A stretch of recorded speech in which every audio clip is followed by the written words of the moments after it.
Captain's Log Supplemental. In the recent crew transfer, we got a new crew member who happens to be blind, which is fine. The ship is designed to be able to handle him and accommodate him as best we can. It's actually kind of cool how it works. Whenever his badge is in an area where he is, working in stations, the stations just switch over to a haptic feedback as well as an auditory mode in order to allow him to, navigate the station without any trouble. The problem is that it also converts all of the replicators in the common areas into a default of an audio feedback mode, which means that everything everybody orders gets announced across the entire room.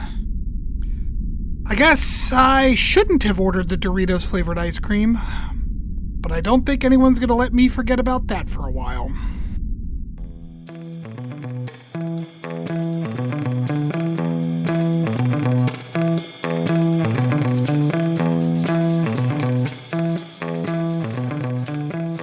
Welcome back, everybody, to Captain's Log Supplemental. I am Chris, and as always, am joined by my two friends and co-hosts, Stanford and Rob. Hello. Hello. And producer Mariah. Hi there. For the uninitiated, we are cruising through all of Star Trek in chronological order. And how are we all doing today? Doing all right. You know what my favorite thing about today was? That about 3:30 in the afternoon, Mariah's like, we should go get dinner. We should go out to dinner. And then we just spontaneously texted Rob and his wife, Kelsey. You're a terrible person and no one should be your friend. And then we went out and had dinner. It was great. You're awful. I would just like to say, fuck you. And I hate you, and I hope you suffer all the miseries, because you're rude and unkind. It's funny because, I think that of the three of us, Rob, Chris, and I, Chris, if you lived here, you and I would go out together way more often. Absolutely. Yes. Because you and I are both the kind of more outgoing personalities than Rob tends to be. Mm-hmm. Yeah. For sure. It's all right, Rob. 100%. We'll stay home. It's okay. That's right. Yeah, we would have to drag Rob out half of the time. Yeah.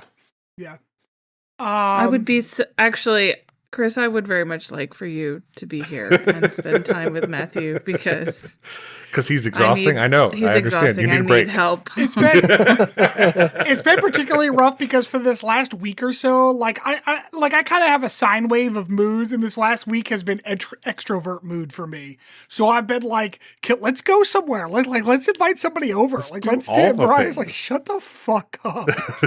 I don't want to do anything right now. Yep, Every time I go to do something, he looks at me, he goes, "Aren't you going to hang out with me?" I go, "Oh my fucking God."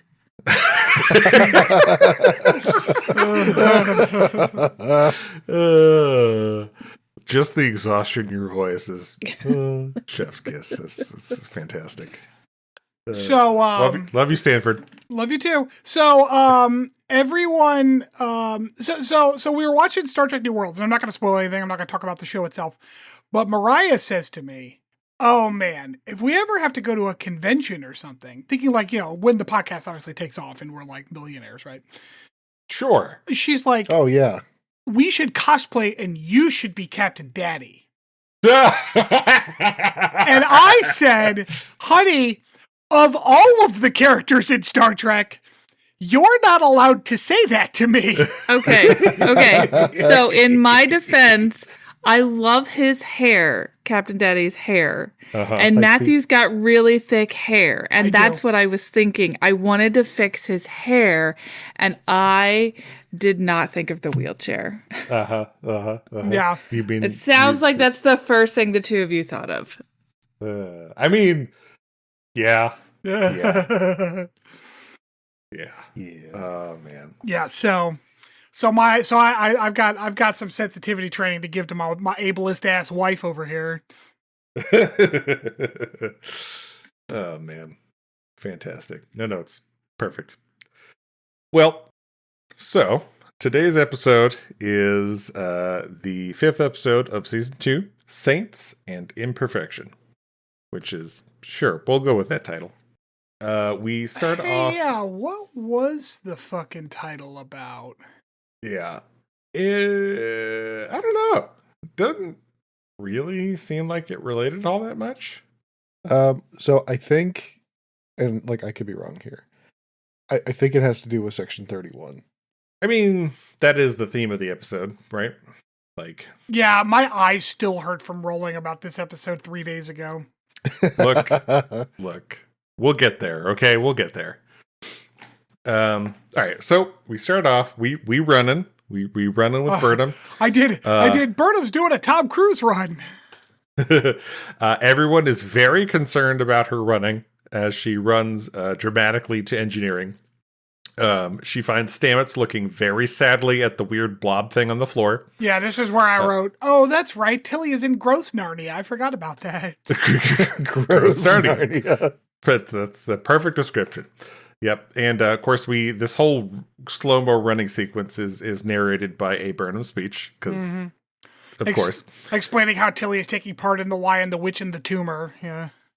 My note here was, okay, I think that's enough sad slow-mo. Yeah, it was very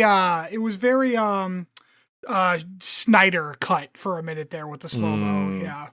Yeah. So we finally get out of that when they find Spock's shuttle. Spock's shuttle's shields are up and weapons are armed. Saru's like, well, maybe they don't know, we're a friendly face here. So he tells Pike to give him a holler. Spock doesn't respond. And then the shuttle does some evasive maneuvers. Pike says, use a torpedo, detonate at 100 meters away or whatever, and they disable the shuttle and beam it into their shuttle bay. And then Pike and Burnham go to say hi to who they think is Spock. Fun fact, explosions don't work in space. It's not how they work. But explosions are cool, Stanford. It's fine that they're cool, but it's like blow a torpedo 100 meters away from the shuttle. It would do literally nothing. Like he would not even feel it inside the ship. You know what? You're right, but I hate it. Okay. I like when the shuttle gets pulled in and like, is it like Burnham and Pike and like somebody else is going to grade it? But there's like this robot worker that's just like, oh, excuse me, just going to push on through here. Yep. However, it is not Spock. It is in fact Giorgio, who is in the shuttle. Everyone lowers their weapons immediately, except for Burnham, who's like, I still kind of want to kill her. Burnham's like, Burnham's got old habits when it comes to shooting Giorgio. She's yeah. She's like, I really would like to shoot her still. Pike's like, maybe put your gun down. Anyway, it was a nice few episodes without Giorgio nonsense, but here we are. Pike recounts their time at the academy with Giorgio while Giorgio dodges questions and also kind of flirts with Pike. This whole conversation is fucking stupid. Yeah, she lets them know that she's now in Section 31. And then she's like, the guilty don't run, which is the dumbest sentence. It's so fucking How stupid. Very fucking cop of you, okay? Just... Anyway, she's looking for Spock too. Whole Section 31 is. Pike recalls that he attended Starfleet. This is actually a trivia note here. Oh shit, I'm sorry. When there's some trivia you can't miss, it's a fun fact with Chris. So yeah, Pike recalls that he attended Starfleet Academy with Philip and Giorgio, suggesting that they are contemporaries. However, in real life, Michelle Yeoh is 11 years older than Anson Mount. So, very much his senior. Good. Section 31 guy Leland and Pike know each other, apparently. And there's when he kind of holographs into his quarters, they kind of have a pissing match between each other here. Yeah, I already hated Section 31. Yeah. And like this Leland guy seems like kind of a sleazy douche, but like, okay, whatever. For sure. But he also definitely gives like the "you need me on that wall" speech to him. But there's also this level of like, this conversation and this relationship doesn't work at all. It just feels forced. Because like, it's not how Pike would have reacted in anything like this. So I don't know. It was weird. It was just fucking poorly written. Yeah. Stanford, you watch Viva La Dirt League, right? Yeah. Chris. So, do you remember that one? They were doing like a spoof on just third-person shooter, like World War II games. Oh yeah. Did you ever watch that one?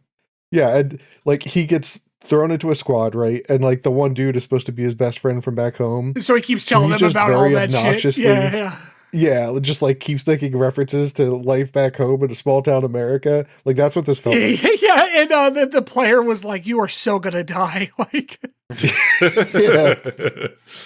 yeah. Anyway, long story short, Giorgio is free to go. She can just go about her business. So Burnham and Giorgio kind of have a little walk and chat in the hallways of Discovery. Giorgio is very sassy the entire conversation, and Burnham threatens her when she talks about Spock, says, "Don't you touch my brother. I'm gonna kill you." Is that a reference, Chris? Because it went over everybody else's head. Nope. Just General Chrisen? Okay, cool. Yep, just saying. So anyways, Burnham calls her a snake, and she literally says she hiss. She like does, her, yeah. She doesn't even say hiss. She sisses. Like the line was just a bunch of S's in the script. Fuck off. What a dumb fucking character. I hate it. Yep. So in engineering, Stamets, after some technobabble and stuff, we find out that Stamets thinks that Tilly has been transported somewhere into the mycelium network. Hey, guess what? What? I found something I hate worse than a regular teleporter. It's the mycelial teleporter. It's the organic teleporter, yeah. Yep. Anyway, we cut to Tilly waking up in just, a gross sack after this scene. She understandably freaks out the fuck out. My first thought was like, oh my God, it's another jizz monster. No, oh God, not the jizz monster. Anyway, May yanks her out of the old flesh sack there. And they're just right up in Shroomville at this point. It's very glowy. May's like I used an organic teleporter to break you down and bring you here, and Tilly's like, oh, that old trick. Are you freaking kidding me? Fucking funny. Tilly's the goddamn best. Honestly, it should have been a full on fuck there. I mean, like, just commit to the bit. I mean, you said it before. So after this, we she's so May pulls her out, and as you said, she's freaking out a little bit. Some spores kind of like give her a little ouchie, Tilly, that is. And May kind of waves them off and says, No, she's the one I told you about. She's fine. She's cool. She's one of the good ones. She's with me, yeah. Yeah. I also have a note here that says Tilly says, "Ooh, watch me," but I don't remember exactly what that's about. I don't remember 100%. Well, I have a note, and I think it's like she's like, fine, I will fucking help you, but after this is over, I'm not going to work through my anger, was like the exact quote, which is fucking funny. Yep. Anyway, May says she needs Tilly to quote unquote kill a monster. Sure. After that, we see Pike and Burnham coming to kind of the cafeteria in Discovery. Pike says, Section 31's liaison is here, and surprise, surprise, it's Ash. And it's Ash. Pike is confused as to why Ash is there, which 100% I'm with Captain Pike on this one. Like, he should probably not be there. And plus, once again, Pike is so goddamn charming. He also mentions that Giorgio didn't seem like herself when he was talking to her, and that Burnham is probably keeping something from her. But she kind of is like, no, it's fine. I'll tell you later. It's not a big deal. It's fine. I'll tell you later. Burnham then goes to talk to Ash, while under the careful watch of old cheek plants at the next table over. I'm glad that name is catching on. Because she's the new head of security, apparently, by the way. Yep. Ash says he won't let anything bad happen to Spock, even though Section 31 is pursuing a multi-murderer that is presumably Spock. She then informs Ash of Tilly's disappearance. Non is Cheek Plant's actual name. This is a trivia note here. She's established as Discovery's new chief of security here, following the death of the former Commander Landry and then departure of Tyler Ash. However, when she initially came back, or when she was initially introduced onto Discovery with Pike, in the episode Brother, she was identified as an engineer, not as a security officer. Oh, you know what? That's interesting. I must have assumed that she was security because like I'd already seen all of this, so I just knew. Right. I didn't hear him introduce her as an engineer. That's interesting. Apparently, yeah. Meanwhile, in the mycelial network, Tilly is shown the creature that is, or the remnants of the creature that is killing the old shroomies there. That's very black and ominous. Just not good in general. Back on the bridge, Stamets is giving the debrief on Tilly and her situation. Then Burnham and Ash walk in, and Stamets gives the "what the fuck is he doing here" face. Yeah, he does. Which totally makes sense. Long story short, they're going to do a quote unquote partial jump into the mycelial network to find Tilly. And they're going to basically have an hour to find her before the spores basically eat through the hull of the Discovery. Yeah, sure. Yeah, sure. Yeah. Also, don't touch the convergence point. Yeah, because you'll end up all twisted. And you're going to get helixed like those poor bastards. You're going to get a fucking torsioned testicle or whatever. Like, it's going to be real bad. But like the whole body instead of just the testicle. Yeah. Pike speeches to the crew. That's what my note here is. This is Captain Pike, all crew. Here's a speech. So anyway, so I know you two like the little pirouette it does before it goes into fucking mycelial space because y'all lack aesthetic taste. But like, do you both also agree that this looked stupid as shit when it like slowly kind of wedged itself in? Look, it was silly. I liked it. You would. Honestly, and we'll get to this at the end of the episode. Honestly, the CG was the best part of this episode. So what? You're not wrong, Chris. Yeah. So anyway, we get a little CG scene here where it starts this jump and then it just kind of like half dips into the mycelial area. It's kind of like half in real space, half in Mushroomville. Meanwhile, Tilly is pinky promising to May that she won't abandon the shroomies. So anyway, apparently Stamets and Burnham are the team that's going to go through and try to find Tilly because sure, why not? Well, I mean, I guess like that does work because Stamets is the only one who can like go back and forth, and then Burnham is Tilly's friend, right? So sure, absolutely, that is the least ridiculous thing. About yeah. It's the least ridiculous. It's like less ridiculous than when Ash had to like pilot that one thing just because he was a main character. Remember, like right. So, like of all the explanations, this one at least kind of works. Yeah. May does make a funny joke here about maybe they all died to save you. And Tilly goes, "Hey, thanks for that." Yeah, fucking funny. Because like the ship just kind of shows the fuck up, and they're both like, "Oh, well, there's the ship." So May and Tilly are like go investigate the ship. They find some of the icky black stuff from the quote unquote monster that is threatening the shroomies on Discovery as well.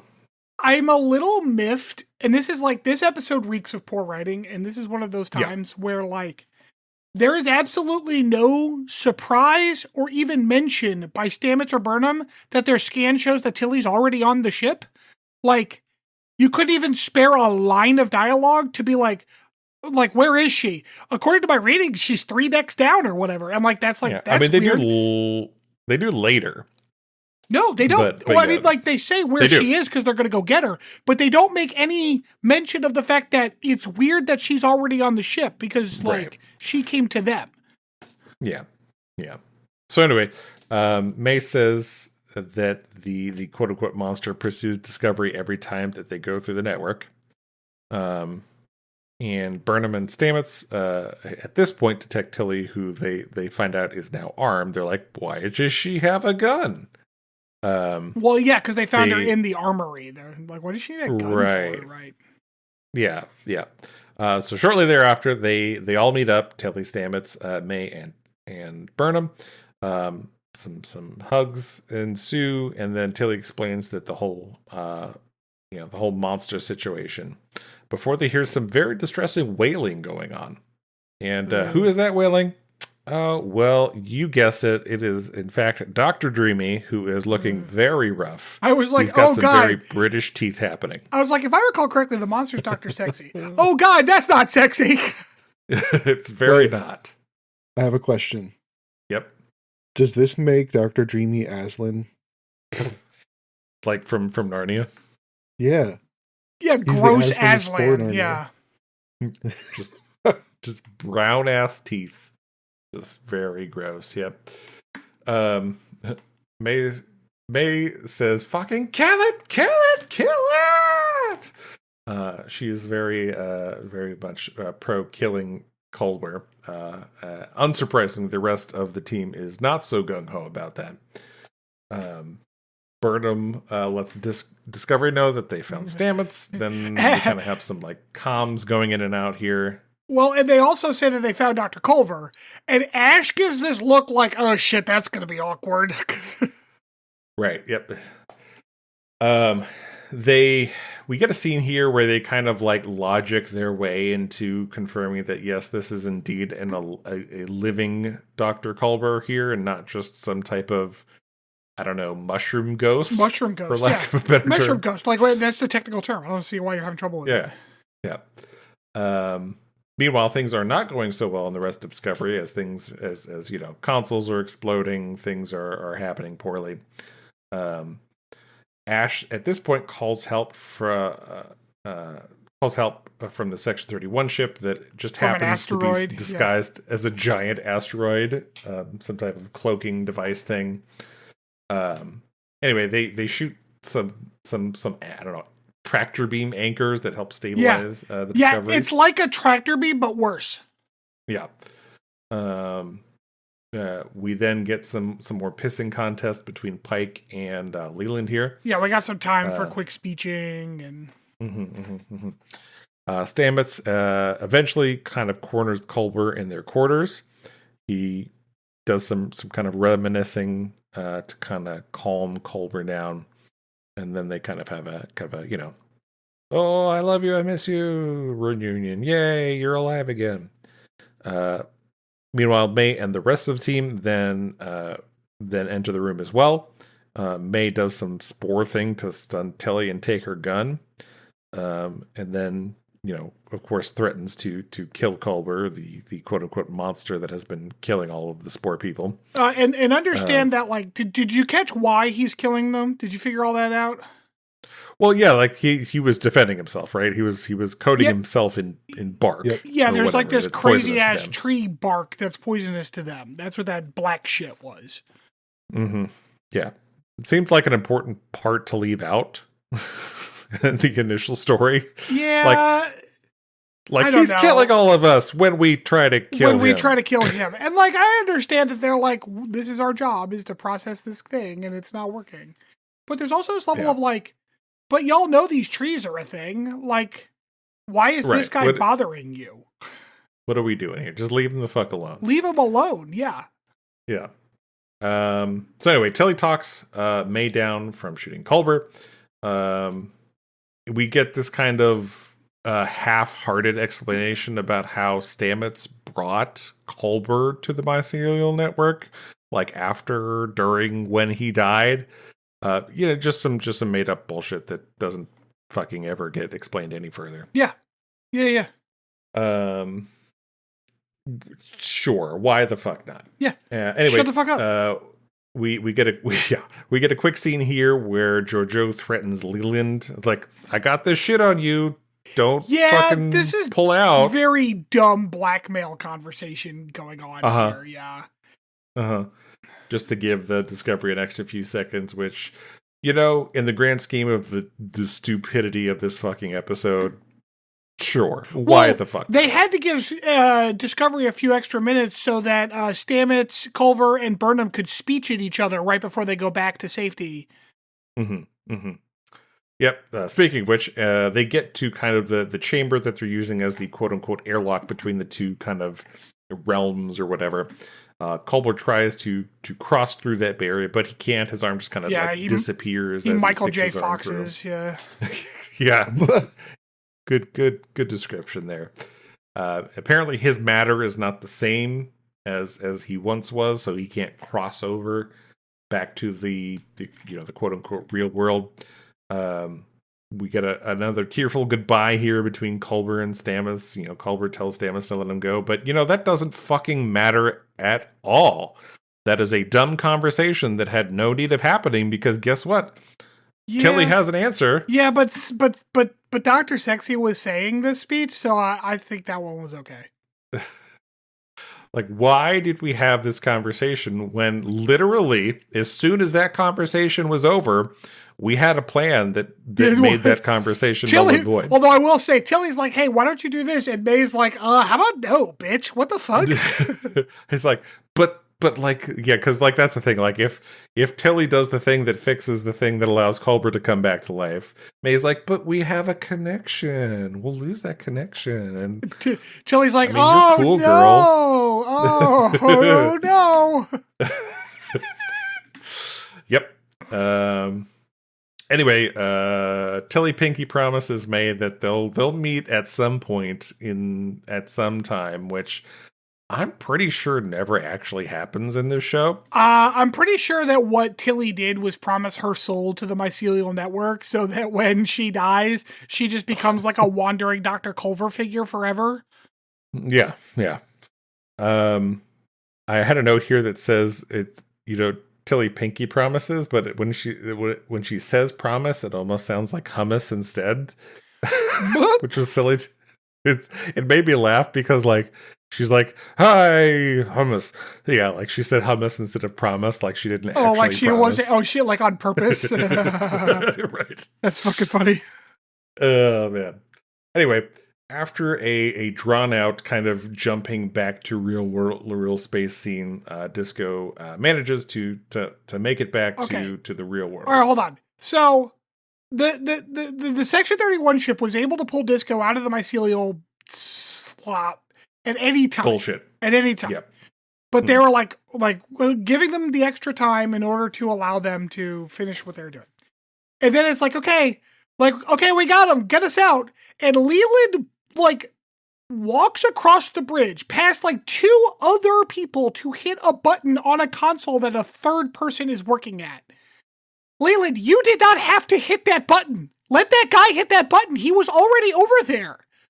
Yeah, but he feels important now. It's one of those it's a camera moment because it's like the actor had to he's doing it. It was so fucking stupid. Like the decisions. Oh no, who directed this? Mm-hmm. I don't know. Did you look? Is it LeVar Burton? I don't know.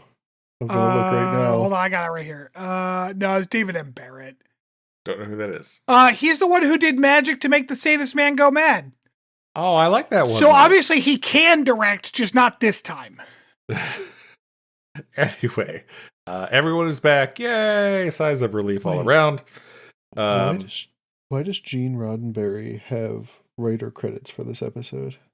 That's an excellent question, because at this point he's been dead 20 years. Is it Junior? Doesn't he have a kid named Junior? Does he? No. No, it is not. He must have, it must be in some way, shape, or form, part of this story must have been a treatment from TOS or TNG that they recycled. Interesting. That is interesting, though. Yeah. Anyway, Pike's like, I'm going to go see the people back. And he's like, bitch, Ash, stay the fuck on the bridge. Yeah. I don't like you. Because Ash started going, and I was like, yeah, Ash, why do you think going down there is a good idea? Yeah, it's probably not, hey, guy I killed, I'm so glad you're alive. My next note is, oh, hello. Yeah. We do get some more manufactured drama here. We're not gonna... that's because it's Culber's naked ass. Yeah, that's Culber's entire naked body is just on display. Mm-hmm. Yeah, as he emerges from the Shroom Network, and he's like all clean shaven and nice looking again. Yeah, yeah, he's 100% back to Dr. Sexy. Pike then goes to see Leland on his Section 31 ship. And for some reason, the Admiral Cornwall is there too, because sure. Yeah, and then she just goes ahead and, like, in 3 sentences, whitewashes all intelligence war crimes, like, ever. Yeah, pretty much. She's like, look, we've done horrible things, but you know what? We had to, so fuck off. Thanks, Cornwall. Pretty much, yeah. That's perfect. She gives some more info on the signals. Things are happening. Tachyons are involved. So time travel, maybe? I don't know. The Admiral then orders them to work together. Leland gives a fucking half-ass apology. So everything's fine. Pike's like, yeah, that's a good apology. I'm accepting it, and I'll smile and laugh at now. Yeah, sure. Anyway. Hate Section 31. So Ash is gonna chill on Discovery for now because sure, why not? Leland offers Giorgio instead of Ash, which Pike and Cornwell are both like, oh fuck no. Giorgio then radios Burnham in her quarters. Burnham says, kind of, what's your intentions with my brother? She gives something like, I just want him to be cool, which, sure, why not? I hate every conversation with this woman.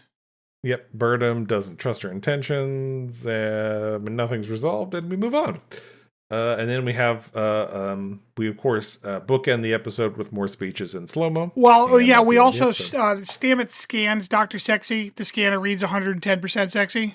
Oh, is that what that was? Yeah, that's why he's not quite coming back. He's too sexy is the problem. Too sexy. That's there problem. Was a single tear, and then they gave Ash a bridge cuck chair. I missed that, apparently. Yeah, the last thing we see is Ash getting a little chair to sit on the bridge to watch. Like, that's all he gets to do. Very nice. Well, that is the end of the episode. On a scale of 1 to 5, where the 0 is threshold, where are we at for this one? Rob's tried to hide the 4.5 he had written down. No, I gave this one a 2. This was, I mean, we talked about it already. It was not well written. The only thing that I thought was good were the special effects. And anything Tilly said. Tilly gets all the best lines on the show. Yeah, so I also gave it a 2, and the only thing that kept it out of the 1 territory was Tilly and like her interactions with May. Her storyline was fine. It's like vaguely Star Trek, like it's typical Star Trek, like, oh, she fell into this alternate universe thing and she's got to get her way out, and she's hilarious, and her writing was fine. Everything else about this episode was a fucking nightmare of a show. Oh, and well, even if I was just about to put it into a 1, Dr. Dreamy's sexy naked body was gonna push it back up into a 2 for me anyways. But even that couldn't slide it any higher. This episode was shit. This is a 1 for me. Yeah, I gave this episode a 1 on no other reason besides it fucking pisses me off when we kill characters. Yeah, I don't disagree. Bring them the fuck back for no goddamn reason. One of my notes here is, yeah, I like Dr. Sexy as much as the next bi guy, but bringing him back like this is stupid. It's so dumb. Why can't we just kill characters? It's fine. Let them die. Yeah. Make the stakes real. What are we doing? Yeah, it's a 1. It's a 1 for me. What was IMDb on this one? Oh, that is a great question. They gave it a 3. Fucking IMDb. Anyway, when we come back, we'll get into our deep dive for the episode.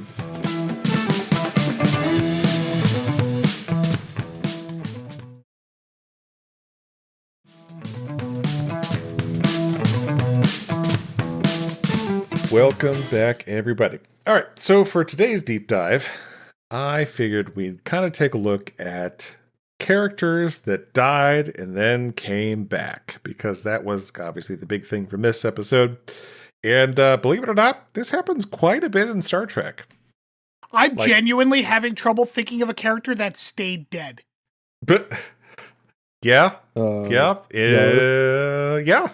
an excellent point. Can anyone name one? Yeah, Tasha Yar. No, but she came back. She came fucking back. A clone of her came back. Speaking of which, you guys say, I specifically omitted the characters from this that were time travel related, because Tasha Yar was time travel related, right? Because like the whole thing with her was she like, right, because there's that, they meet that other starship. Yesterday's Enterprise. Right. That ends up going back to that battle to like quote unquote die honorably or whatever. But apparently Tashiar got captured and, raped. And then gave birth to like a half Vulcan or whatever, or half Romulan. I knew about the clone thing. I didn't realize that there was a time travel element to it as well. Yeah, that was the whole, like, that is how, like, the Romulan Yar came to be. I didn't realize that. Yeah. I thought they I thought they did the same thing that they did in Stargate Atlantis, where it's like, it turns out that I was cloned a few episodes back, so I'm still here. Nope. She was captured in battle, and some things happened. Somehow she had a half Romulan child. Somehow. Tasha Yar got pregnant. Yeah, which is really terrible considering like her whole backstory was like she was like escaping like the rape gangs of whatever drug infested world she was in. Yeah, real good job, Hey, Star Trek know writers. What? Star Trek is just the rape gangs we meet along the way. Anyway. So yeah, the first character I wanted to touch on is probably the most well-known and famous version of Coming Back from the Dead, and that is, of course, Spock. Spock dies in Wrath of Khan from fucking extreme radiation spoilers, poisoning. Jesus. Look, it has been how many years since Wrath of Khan 40? Came out? Yeah. If you don't know already, I'm sorry. I'm gonna spoil it. Next, you're gonna tell us that somebody was already dead in The Sixth Sense. Yep. So yeah, he died from extreme radiation poisoning at the end of that movie. To prevent kind of a core overload or whatever. Before dying, Spock transfers his Katra to Dr. McCoy. Spock is then reborn on the Genesis world planet as a child, rapidly aging to the point he was at when he died, but without his memories. But, of course, they have this whole Foul Toward Pond ceremony. Oh, for fuck's sake, I hate the Vulcans. That McCoy can be a part of with this new Spock, and just transplant his Katra and then gain all his memories, and everything is fine. Let's not ever talk about this again. He's back to life and everything's cool. Let's not talk about the fact that we have removed an entire consciousness from the universe because this kid had one before Spock's Katra showed up, and that what's her face fucked a teenager several times. Yep. Let's not talk about that. Okay. I don't want to talk Spock's alive. Whee! And then anyway. Star Trek never did it again. Wrong. The next example I have is Neelix in Star Trek Voyager in the episode Mortal Coil, which is episode 12 of season 4. Neelix, along with Chakotay and Paris, are on a shuttle mission to collect protomatter from a nebula. Neelix then dies from some type of energy discharge related to the nebula. After being dead for nearly 19 hours, 7 of 9 uses Borg nanoprobes to revive him. His near-death experience causes him to suffer a spiritual crisis.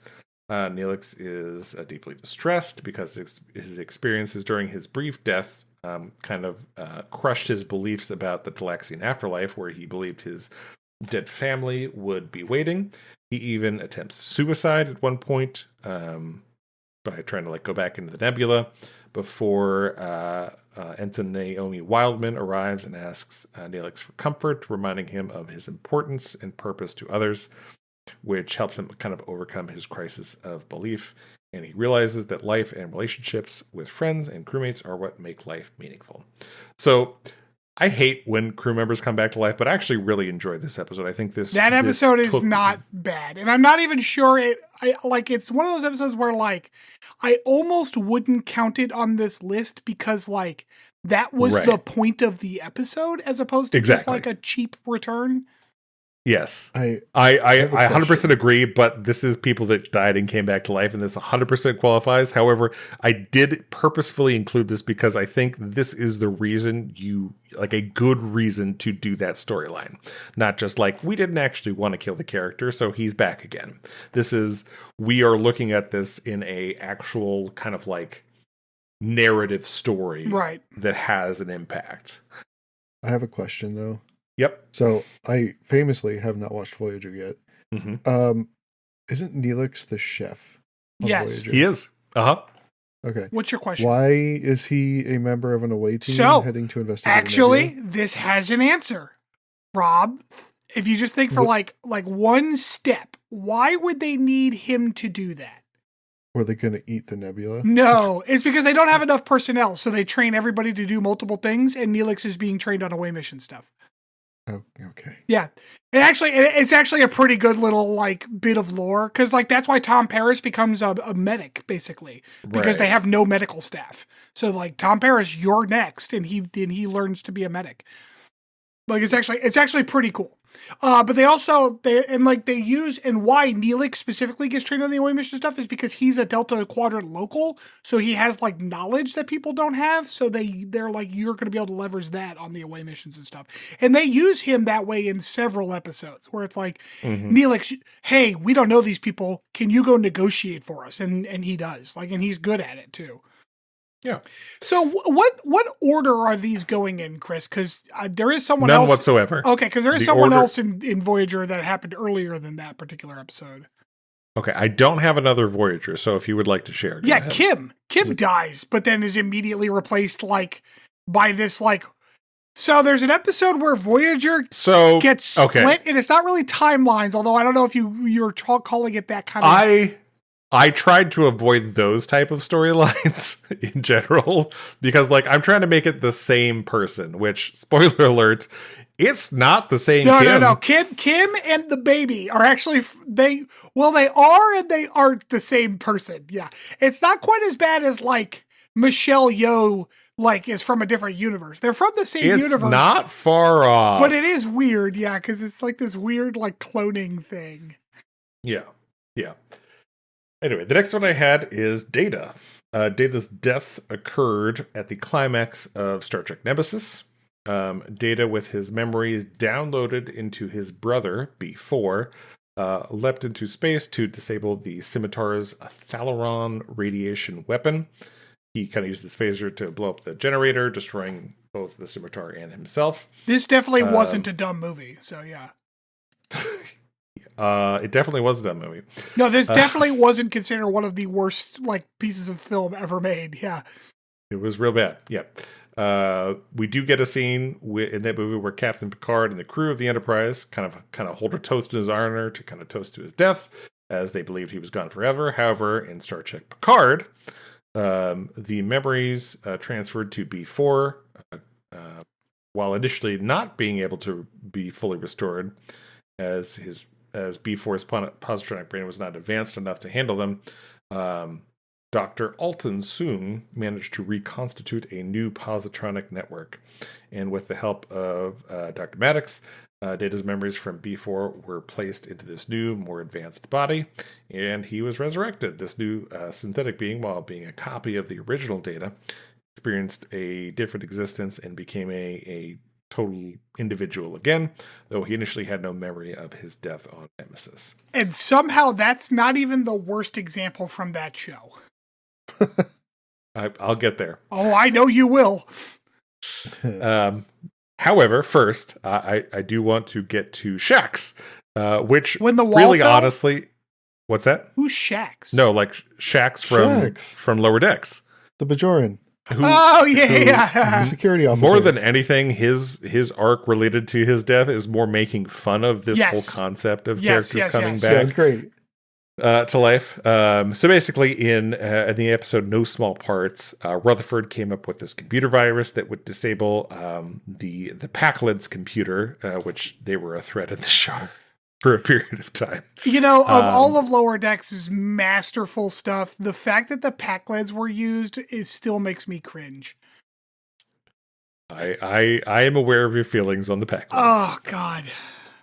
Yep. Anyway, Shax escorted Rutherford to the repair bay on this ship where he blasted his way into the Packland ship. Some complication arises for Rutherford's virus, and Shax kind of tears off his implant to keep this download going. However, this incapacitates Rutherford, and Shax has to kind of put him on the shuttle to get him to escape while he fights off Packlands to make sure the ship explodes. And Shax dies on this exploded ship. However, shortly thereafter, Shax was resurrected through some type of harrowing process that apparently involved dark truths about scientific depravity. And they don't really go into any more detail about it. Don't. That's kind of a joke. Yeah. So much like Lower Decks, they kind of both celebrate and lampoon a lot of Star Trek, and his death and resurrection arc was very much the same thing. The final one I have is Picard. So in Picard season 1, Picard does it twice in kind of a way. That is true. This was the true resurrection, though. Yeah, not the Q related one from the first movie or from the TNG. Yeah. So Picard in the show Picard was suffering from Irumodic syndrome, which is a real neurological disease that worsens with age, which was supposedly a consequence of his previous Borg assimilation. And at the end of the season 1, Picard succumbed to this disease and died. We get this scene where he's surrounded by his, friends and companions. And the music makes it sound sad, and I was like, oh, thank fuck they killed him. They had the bravery, because I was like, good, this show's over. Yeah. Nope. Immediately after his death, the next scene, Dr. Agnes, cut. Dr. Girardi, and Dr. Alton Sung, of course, we get another Sung here, use a synthetic body called a golem to transfer Picard's consciousness into this new body. After the transfer, Picard is no longer human and did not have any of. However, he doesn't have any data powers where he's super strong and calculates and stuff. He's basically just like a regular human. No, he's just still an old man. Diseased body. They're like, we made a crappy body for you. Like, good luck. Right. Yeah. Why? Picard's like, couldn't I have been like a forklift? But no, they're like, no. You have to be a disabled old man for eternity. Yeah. Yeah. He was basically just essentially like a synthetically produced copy of his self. Like, they're not getting a new actor. Like maybe a few years younger, but digitally, not like. Yeah. He just doesn't have the Irumodic syndrome that's killing him. Yeah, he didn't sprain his toe from last summer. That was the only difference. Yeah. So that is the final example I have. And I know there are others. I tried to keep them to the ones that were mostly just died and came back to life as the same person. So, Star Trek is afraid to kill people. Let's be honest. Like it just does not. Even the ones it kills, they bring back in some capacity. Like you mentioned Yar, and why couldn't they just keep her dead? It's fine. Did anyone? I guess Jadzia actually died. That is true. She did. Yeah. Yeah. Now that is not. Which was. I mean, there's an asterisk on there because of the symbiont and stuff. But Jadzia did die, but mostly because Terry Farrell was getting fucked. Or as I say, that was contract stuff, yeah. And behind the scenes drama related, which sucks. Mm-hmm. Yeah. So anyway, yep. But other than that, I can't think of another character that actually died. And even then, she doesn't the character doesn't die because they bring her back. They bring Ezri a new host has the symbiote. Episode, so yeah. Anyway, just fucking kill people. That's the end. That's the message here. Because all of the storylines are dumb. None of them outside of Neelix's, which is really just an episode where he died and came back. It wasn't they actually pretended to kill him. Right. What are we doing here? Anyway, when we come back, we'll have some potpourri. Oh, you know who actually died? Icheb died. See, I know that doesn't matter because I have no idea who the fuck you're talking about. So Icheb was a character that was on Voyager, and then he showed back up in Picard. He was one of the like Borg friends that Seven had with the big nose. Yeah, he died. That's true. But like, he doesn't count. He's not a main character. He doesn't. Well, you're not entirely wrong in terms of Picard, but in the last couple seasons of Voyager, he was like in almost every episode. He was as main a character as like, I don't know. I can't think of a good example of any. Probably Ash. Because he wasn't a main character. He's as main a character as Ash is in the current season of Discovery. Like, I suppose, but like, I would say that Ash is not a main character. Well, yeah, fair enough. But he's got a name and speaking parts that is in a lot of the episodes. You know, it's not just like yeah. You're not. He's not on the fucking poster, but he's definitely like he's as main a character as Naomi Wildman ever was. Sure. Who died and came back, actually. Yeah. Fucking Star Trek. All right, we'll be back.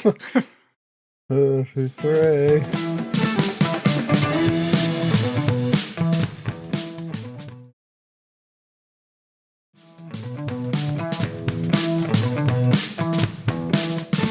All right.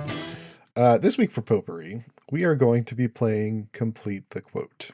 Oh, fuck. So, the way I would like to do this is we're going to go back and forth. You guys will have a chance to finish the quote. If you finish the quote, you can also earn up to 2 points. One for picking out the show that it was from, and a second for the character who named it. Sound good? So like a total of 3 points possible? Yeah, there are a total of 3 points on the board here. All right. And he's stealing or nah? Yeah, we could do stealing. It'll make this more fun. Yeah, that's what that's perfect. Uh-huh. All right. First one. Who's going Stanford, first? Okay. We will start with you. Yay! It's the last time I think I started with Chris. Okay. The true final frontier. That's fucking it. Blank blank. The mind. No. Chris? Say the friends we made along the way.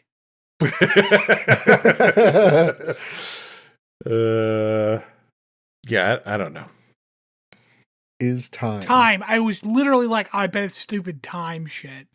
That's dumb, and I hate it. And I was even thinking time, but I didn't want to say it because it was so fucking stupid. Yeah. It's from Picard.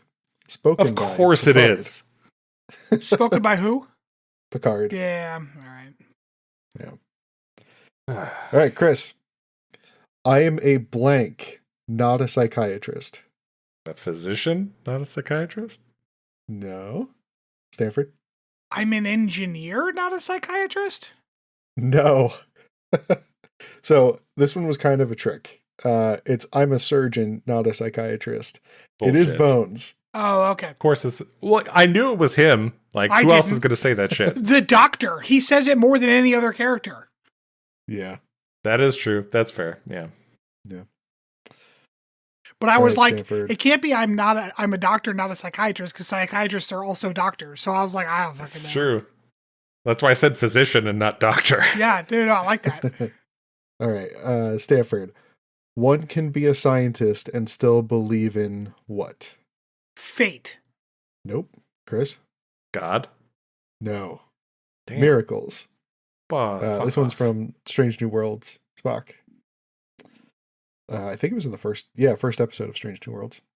We're doing real bad. We're not getting any of these. No. Who went first on that one? I don't even remember. I think that was me. Stanford did. Yeah. Yeah. Stanford did. Okay. Chris. It is possible to commit no mistakes and still lose.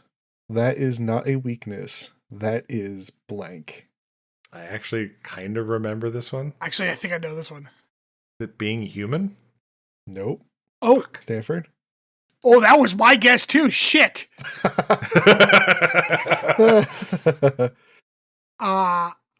It is possible to make no mistakes and still lose. Read it again.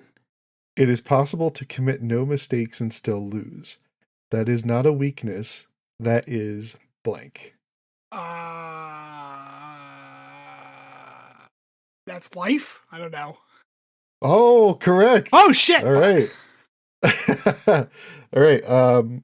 What show is it from and who said it? So I want to say TNG. Correct. I think it's the episode called Stratagem. Who said it? It must have been Picard. It was Picard. Yep. It was not Stratagem. It was Peak Performance. Okay. But you're thinking of the actual name of the game, which was I think Stratagem or something to that effect. Right, okay. But like it was that episode where he's playing the game with the weird thumb screws or whatever? Mm-hmm. Yeah, okay. Not the thumb. It was like they had little things on each they of had their fingy fingers. gloves, yeah. Yeah. All right, Stanford. It's easy to be a saint in blank. Wait, hold on. Didn't he start last time? No, you did. Because you said being human, which would have been my first guess too. So it's easy to be a saint in hell? Nope. Chris? Repeat it for me.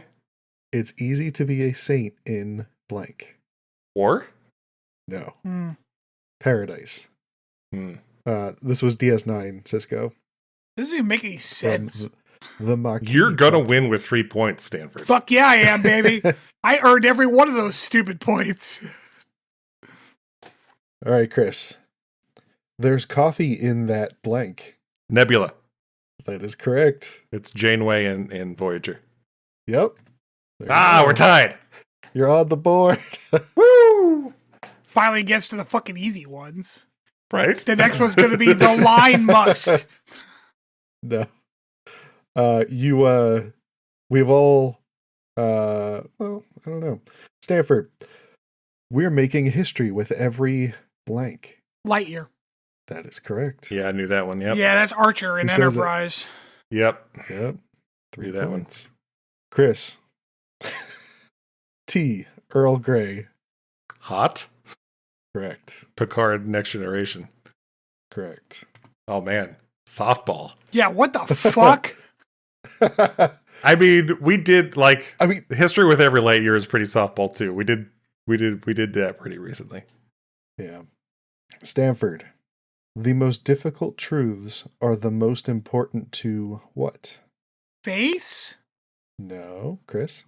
Is it hold dear? Nope. Fuck. To share. This one is actually from next week's episode of Discovery. Huh. I was thinking it was some Picard quote, so okay. Yep. All right, Chris. Knowledge is the beginning of blank. It's the beginning of blank. Knowledge is the beginning of progress? Nope. Stanford? I know this one. I'm gonna. I don't feel like this is right though, but it's the best I've got. I'm gonna say understanding. No, close. Compassion. Compassion. That's right. Yeah. This was Pike in Strange New Worlds. Yeah. I remember. Yeah. Stanford. When your logic fails, trust a blank. Trust a Vulcan? Nope. Chris? Repeat it for me. When your logic fails, trust a blank. Oh shit! I think gut feeling.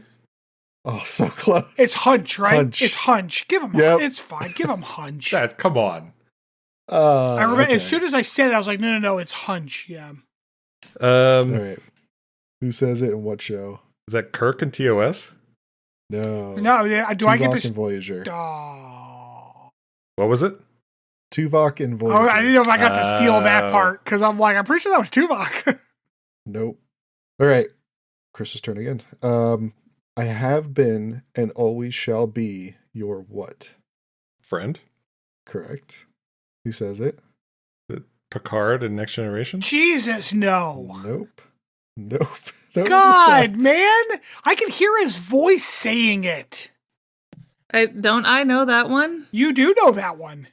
It's Spock. Yeah. Yep. Oh. It's in okay. Calvin Wrath of Timeline Khan. Spock. No, Kelvin. So Kelvin Timeline Spock also says it, but it is a quote from Wrath of Khan. Yeah, that is true. Jim, I always will. Yeah, that's right. I've always been and always will be your friend. Yeah. I heard the quote in my head. I forgot who it was though.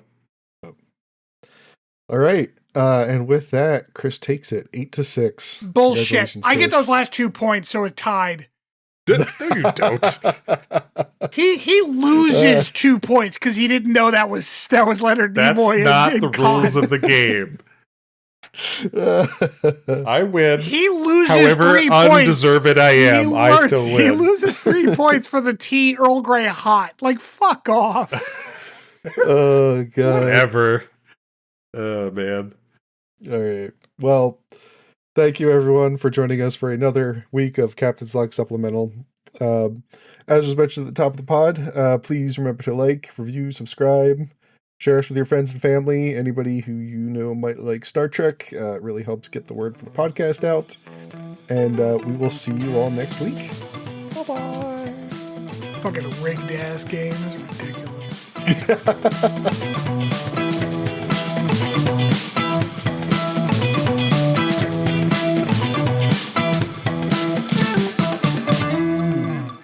Thanks for listening to Captain's Log Supplemental.